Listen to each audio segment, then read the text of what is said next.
Are you currently lost in trading? You don't know what to do, what items are good to flip, where you can find deals, the true price of this and that. You watch countless TFT trading videos made 8 years ago trying to learn how it all works. Well, that was certainly me from 2017 to 2019. I watched a ton of trading videos, trading series, and tutorials, and even though I learned some things, it honestly didn't help me that much. I thought people trading up to golden pans and high tier unusuals was impossible, and that they got insanely lucky. I was thinking, why don't I just quit?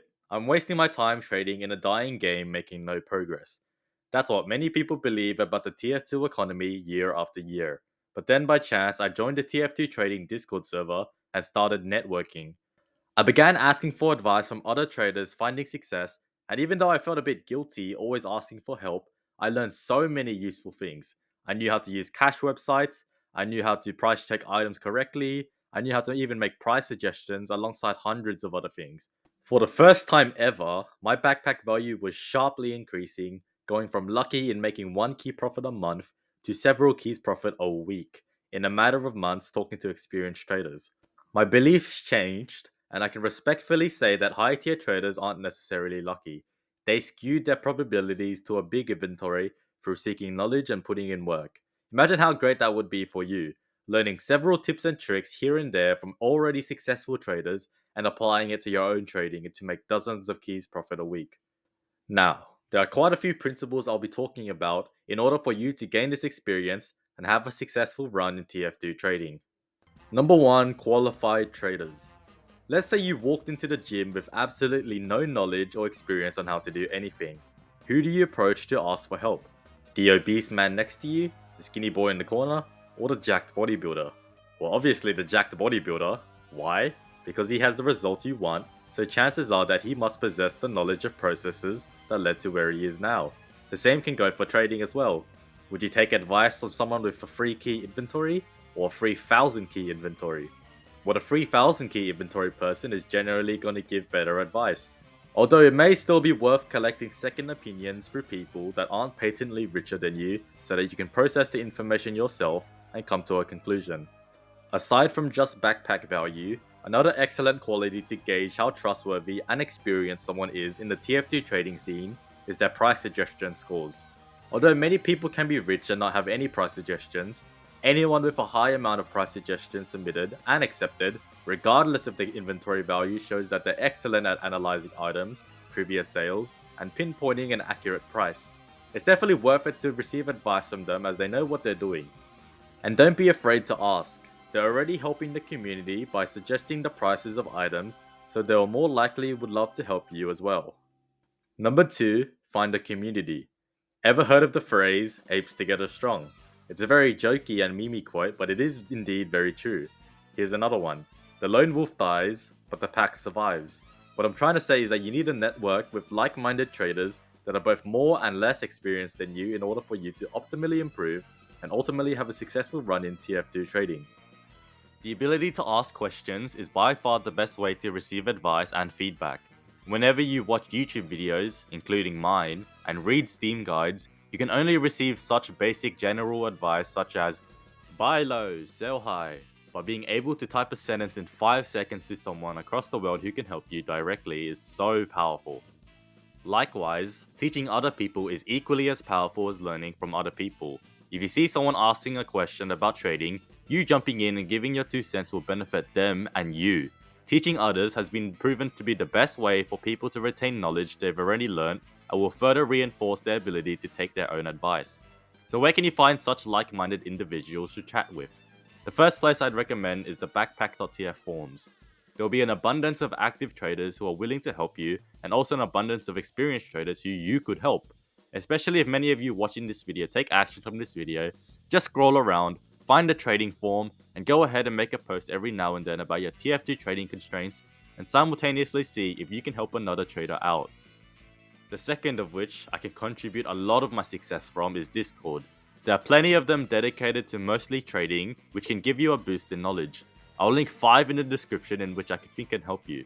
Join them all, introduce yourself, and post the same question you have in all of them, and you're bound to get a few responses in which you can collectively put them together, process it, and determine what you will do with that advice. Next is the Steam discussion forums. Now, honestly, I've never done this myself, and it seems like it won't really be the best method, but it's worth a try to receive some advice or give some yourself. Another thing I haven't done personally, but strongly recommend you do, is that you go onto aforementioned Steam profiles or Discord DMs of those experienced traders and price suggesters and simply ask them for advice. It may seem like you're one of those rats wasting the time, but as long as you're polite, appreciative, and quick, surely at least one could help you with a problem. And of course, why not drop a question in the comment section of this video right now? It's very easy to get your constraint out there for someone to help you, and you could help other people with a problem you know the solution to. Number 3, don't ask to ask. Very frequently do I see people DM me, or I pop into a Discord server and some guy just messages, "Hello, can anyone help me real quick?" And I can't help but shake my head and feel a bit bad. This is a terrible way of formatting a question for several reasons.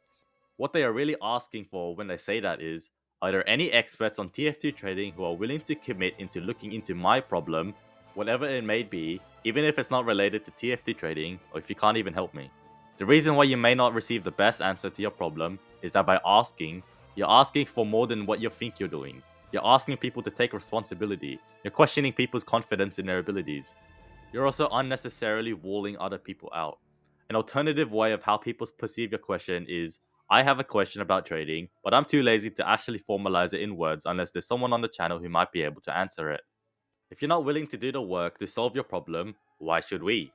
Instead, the solution to not piss everyone off, but instead receive quality advice is not to ask, but just ask. Someone who is idling on the channel and only every now and then glances at what's going on is likely to answer to your asking to ask question, where your actual problem description may pique their interest and get them to answer.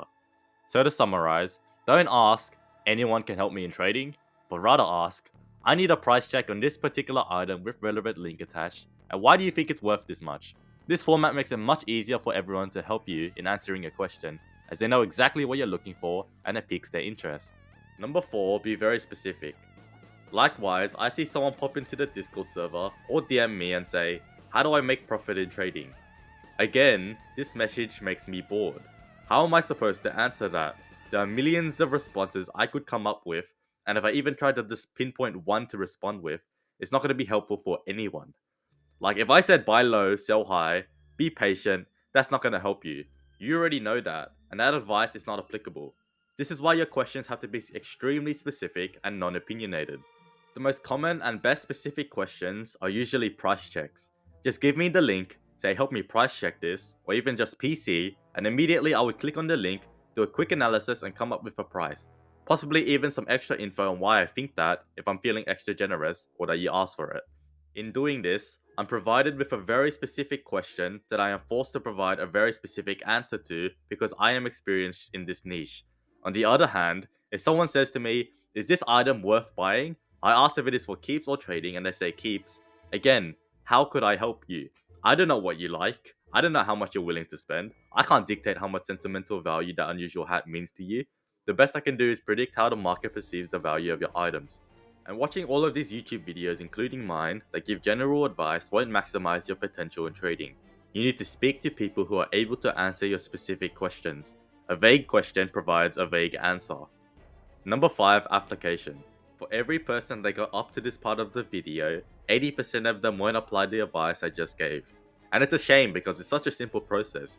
You ask for advice, you give advice, or you're building experience through trial and error. Don't be ashamed that you need help or might give terrible advice.